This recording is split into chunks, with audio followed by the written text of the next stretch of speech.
Host parasitoid model. Host parasitoid model যেটা, সেটা কি?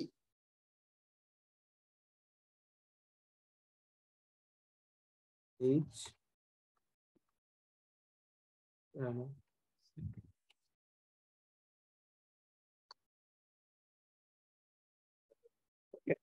হোস্ট, এটাও কি, এটাও একটা ম্যাথমেটিক্যাল মডেল। এখানেও আমরা ডিফারেন্সিয়েশন ইকুয়েশন বা আম, এখানে একটা এক্সপোনেনশিয়াল ইকুয়েশন আমরা সলভ করবো। এখানে ডিফারেন্সিয়েশন ইকুয়েশন না, সরি, এখানে আমরা একটা ইকুয়েশন ফর্ম ক্রিয়েট করবো এবং সেটা থেকে আমরা সলভ করার চেষ্টা করবো।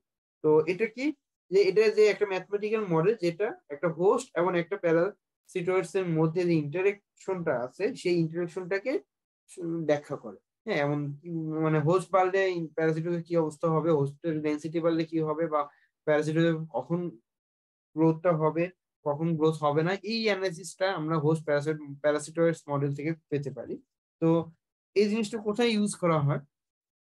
আচ্ছা, পরে আসছি যে কোথায় অ্যাপ্লিকেশন করা হচ্ছে। এখানে কিছু যে জিনিসটা হচ্ছে যে এখানে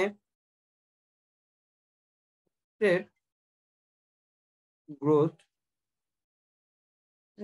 এক্সপোনেনশিয়ালি হয়ে থাকে, হ্যাঁ, যখন প্যারাসিটয়েডস থাকবে না, ইন দ্য অ্যাবসেন্স অফ প্যারাসিটয়েডস। আর প্যারাসিটয়েডস এর ক্ষেত্রে এটা as a function of host, মানে ফাংশনাল বিহেভিয়ার প্রকাশ করে। হ্যাঁ, মানে তার যদি হোস্টের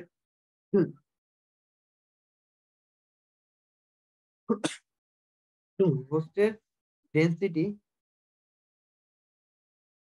তাই হ্যাঁ, ইনক্রিজ হয়, তাহলে পি ফর প্যারাসিটয়েডস, পি এর অ্যাটাক বা কনজিউম রেট বৃদ্ধি পাবে। ঠিক আছে।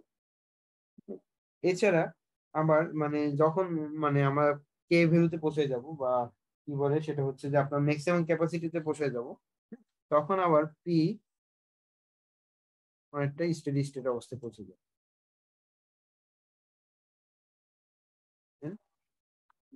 ম্যাক্স ক্যাপাসিটি লিস্ট, ঠিক আছে, ম্যাক্স ক্যাপাসিটি যখন লিস্ট করব তখন পিটা কি বলে যে আপনি স্টেডি স্টেট বা ইকুইলিব্রিয়াম কন্ডিশনে পৌঁছে যায় এবং স্যাচুরেশন হয়ে যায়। ঠিক আছে।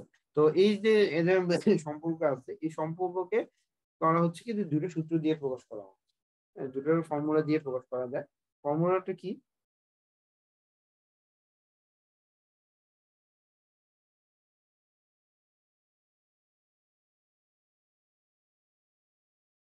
মানে new value, future value equal to R S T, current host population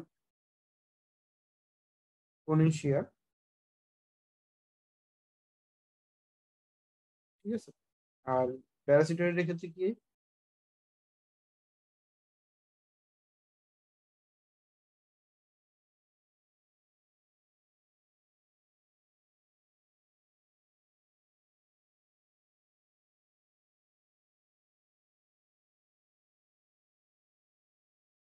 দুটো ইকুয়েশন আছে, সেই দুটো ইকুয়েশন থেকে করা হয়ে থাকে। এসটা হচ্ছে যে হোস্টের পপুলেশন বা হোস্টের ডেন্সিটি, বিটা হচ্ছে যে প্যারাসিটয়েডের ডেন্সিটি, আর এই আরটা হচ্ছে কি যে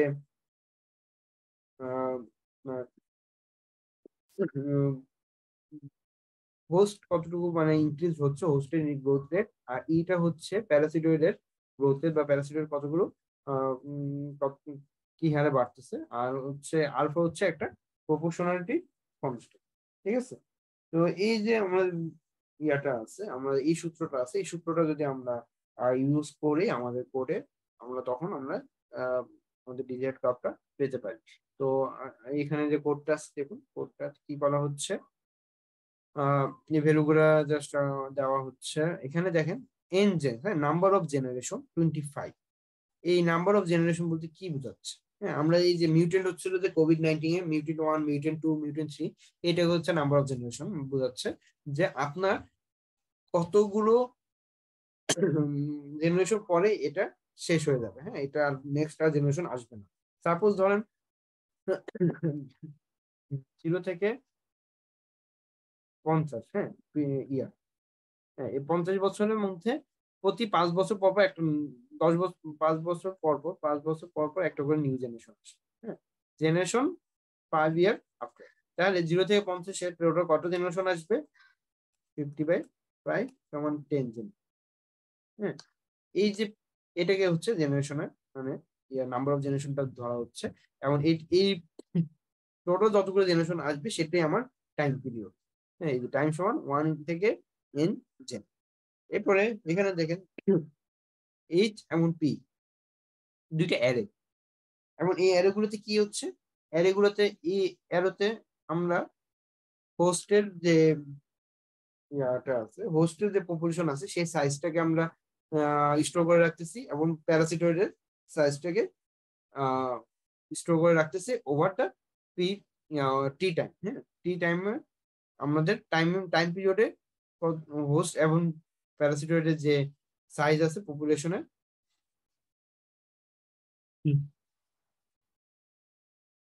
পি টাইম ওভার আমাদের যে সাইজ আছে সেটাকে আমরা স্টোর করে রাখতেছি। এবং এখানে P1 = 10 এবং H1 = 22, মানে হচ্ছে আমাদের ইনিশিয়াল ওয়ান। হ্যাঁ, প্রথম বছর বা প্রথম ইউনিট টাইমে আমাদের পপুলেশন কত ছিল? 10 এবং হোস্ট ছিল 22। এটা আমাদের ইনিশিয়াল কন্ডিশন। দেন আমরা জাস্ট আগের মতো ফর লুপের মাধ্যমে, এটা আমাদের মেইন লুপের মাধ্যমে আমরা ফর লুপে আমরা ইকুয়েশন গুলো দিব, ইকুয়েশন সলভ করবো, এবং ইকুয়েশন সলভ করার পর আমাদের আউটপুটটা আমরা পেয়ে যাব। এবং এটা হচ্ছে যে আপনার এই যে মডেলটা আছে, এই মডেলটার একটা নাম আছে, এটা হচ্ছে যে আপনার নিকলসন বেইলি মডেল।